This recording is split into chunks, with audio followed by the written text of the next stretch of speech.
নজর রাখবো পরবর্তী সংবাদে। এবার লোকসভার মধ্যে বেকারত্ব নিয়ে বড় তথ্য প্রকাশ। কি রয়েছে সেই তথ্যে? যদিও এই মুহূর্তে দেশ জুড়ে বেকারত্ব একটা বড়সড় সমস্যা, জ্বলন্ত ইস্যু বলাই চলে। আর এই বেকারত্ব নিয়ে বড়সড় তথ্য প্রকাশ লোকসভার মধ্যে। বেকারদের মধ্যে 83%ই নাকি যুব, যারা লোকসভার আগে বড় তথ্য সামনে আনলো আইএলও। তথ্য সামনে আসতেই অস্বস্তিতে পড়েছে মোদী সরকার। কথা বলবো, আমাদের প্রতিনিধি অঙ্কিতা বর্ধন রয়েছেন টেলিফোন লাইনে। অঙ্কিতা, লোকসভার মধ্যে এই আমরা যদি ধরি বেকারদের একটা টার্গেট রেখে কিন্তু ভোটকে সামনে রেখে বিভিন্ন রকমের প্রচার চলছে, কর্মসংস্থানের দাবিতে প্রচার চলছে বা কর্মসংস্থান করে দেওয়ার মতন ভাবেও আমরা দেখতে পাচ্ছি প্রচার। সেই জায়গাতে এবার বেকারের সংখ্যা কে কেন্দ্র করে যে তথ্য উঠে আসলো আইএলওর, সেই তথ্যতে কি কি জানতে পারছো? একদমই। দেখো, কয়েক বছর আগে নীতি আয়োগের একটি রিপোর্ট পেশ হয়েছিল, আর সেই রিপোর্টে ছিল যে 45 বছরের মধ্যে শিখর ছুঁয়েছে বেকারত্ব। আর সেই রিপোর্ট যখন প্রকাশ্যে আসে তারপরেই কিন্তু রীতিমতো চাঞ্চল্য ছড়িয়ে যাবে তা প্রত্যেকেরই জানা। তাই সেই রিপোর্ট ধামাচাপা পড়ে যায় বলেই অভিযোগ।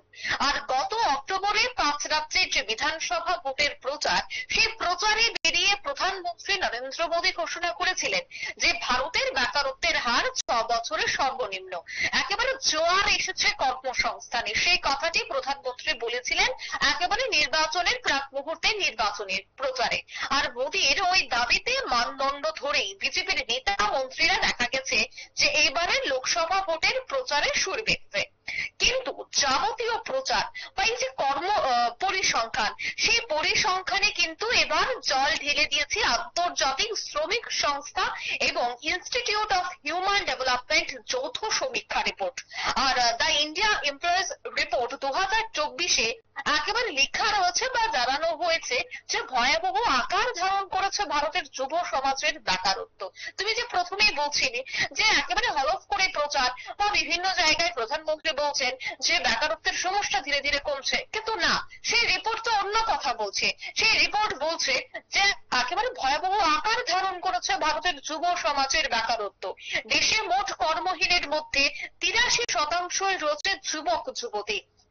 এবং 2000 সালে দেশে শিক্ষিত বেকার যুবক যুবতীর হার ছিল প্রায় 35%। 22 বছরে সেটা প্রায় দ্বিগুণ হয়েছে। আর 2022 সালে ওই পরিসংখ্যান এসে দাঁড়িয়েছিল 66%। সব থেকে গুরুত্বপূর্ণ বা একেবারে উল্লেখযোগ্য যে বিষয়টি হচ্ছে সুপ্রীতি, তা হচ্ছে এর মধ্যে 8 বছরেই মোদীর ছিল অমৃতকাল। আর উদ্বেগজনক সেই তথ্য, অর্থাৎ ভারতে যত মানুষের জীবিকা রয়েছে তার মধ্যে 90%ই অসংগঠিত ক্ষেত্রে। অথচ 2000 সালের পর থেকে কিন্তু দেখা গেছে যে সংগঠিত ক্ষেত্রে কর্মসংস্থানই বেড়েছিল। কিন্তু 2018-র পর আবার শুরু হয় উলটপালট। সমীক্ষায় বলা হয়েছে যে শিক্ষাগত যোগ্যতা অর্জনের পরেও দেশের বহু যুবক যুবতী নামমাত্র বেতনের চাকরি পাচ্ছেন। আর তার থেকেও বড় দুশ্চিন্তার কারণ হচ্ছে কাজের সুরাহা নেই বা কোনো নতুন সংস্থান জুটছে না। তাই যোগ্যতা থাকার সত্ত্বেও এই ধরনের পেশায় আসতে চাইছেন না তারা।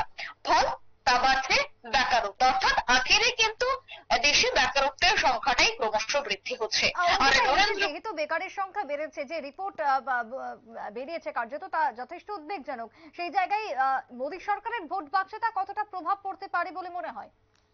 একদমই। তখন তোমাকে প্রথমেই বলেছিলাম যে কয়েক বছর আগে নীতি আয়োগের একটি রিপোর্ট পেশ করা হয়েছিল, আর সেখানে অভিযোগ কি করা হয়েছে যে সেই রিপোর্টকে নাকি ধামাচাপা দিয়ে দেওয়া হয়েছিল। তারপরে তখন পুনরায় একেবারে লোকসভার প্রাক মুহূর্তে আরো একটি রিপোর্ট পেশ করা হয়েছে। সেই রিপোর্টকে কিন্তু এবার বিরোধীরা হাতিয়ার করছে। ইতিমধ্যেই বিরোধীরা বারংবার সোচ্চার হয় যে দেশে তৎসঙ্গে রাজ্যেও কোনো ধরনের কর্মসংস্থান নেই, বেকার সমস্যা তীব্র থেকে তীব্রতর হচ্ছে। সেক্ষেত্রে রাজ্য সরকার বা কেন্দ্রীয় সরকার কোনো পদক্ষেপ গ্রহণ করছে না। সে বিষয়গুলি কিন্তু বিরোধীরা এতদিন হাতিয়ার করে এসেছে। কিন্তু এবার তো রিপোর্ট হাতে চলে এসেছে। আগে যখন অভিযোগ করতো তার সাথে বর্তমানের তফাৎটা কিন্তু অনেক বেশি। এখন কিন্তু তারা রিপোর্ট হাতে নিয়ে সেই সমস্ত অভিযোগ করতে পারবে, আর তার প্রভাব ভোট বাক্সে পড়বে বলে মনে করছে রাজনৈতিক মহল। দেখো, একদিকে প্রধানমন্ত্রী নরেন্দ্র মোদী তিনি প্রচার করছেন, তিনি প্রচার করে বলছেন যে দেশে বেকারের সংখ্যা কমছে, কিন্তু এখন যে রিপোর্ট পেশ করা হয়েছে সেখানে দেখা যাচ্ছে বেকার সমস্যা প্রতিনিয়ত বাড়ছে।